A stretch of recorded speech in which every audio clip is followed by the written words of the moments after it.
Shpatit është një resort i mrekullueshëm ndërtuar prej guri me një pamje fantastike të pishave në qytetin e Elbasanit. Jam këtu me një nga themeluesit Edison Qullhaj. Edison, përshëndetje. Si kalua, si jeni? Mirë se vjen në Trend Awards 2024, rezulton të jesh një biznes trend, një biznes fitues. Në thuaj pak si lindi ideja për të krijuar të resort të mrekullueshëm.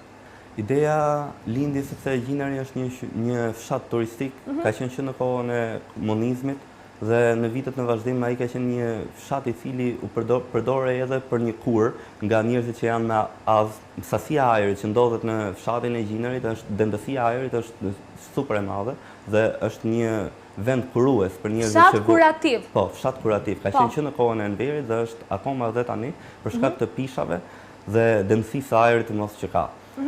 Tradita e Gjinarit për gatimet dhe ofrimi i pamjes bora, sepse atje është dhe një vend i ftohtë dhe bie dhe bora ofron një pamje të mrekullueshme dhe ne na lind ideja që gjithmonë që të hapim një biznes ku të kemi që çfarë të ofrojmë publikut. Po. Krahas pamjes mrekullueshme që ofron resorti Sofra e Shpatit, ju keni edhe një mini muze, i cili është kthyer përisër të vërtetës në një atraksion të momentit. Na flit pak pse lindi ideja për të krijuar këtë mini muze dhe si e kanë pritur, po themi, klientët apo dhe turistët e huaj.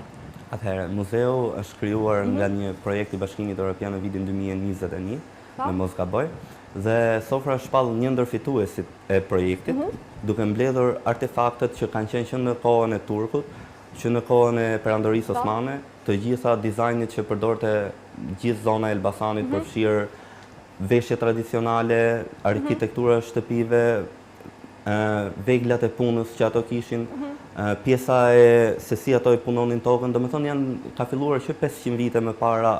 Vegla 500 vjeçare, janë mbledhur nga gjitha anët. Ne kemi shkuar edhe në zonat më të thella, duke i mbledhur në gjithë zonat, përfshirë nga Prenjasi, duke dalë deri në kanionet e Holtës poshtë në Gramsh, duke marrë gjithë të traditën e fshatrave që ofron kjo zonë dhe duke i mbledhur gjithë ato kemi paraqitur dhe projektin tek Bashkimi Evropian, i cili është shpallur një projekt fitues dhe kemi marrë dhe një subvencionim të vogël për hapjen e këtij muzeu. Objekti më i vjetër që keni, diçka që mund na përmendi dhe të gjithë objektet janë shumë të vjetëra, nuk mund t'i ndaj dot.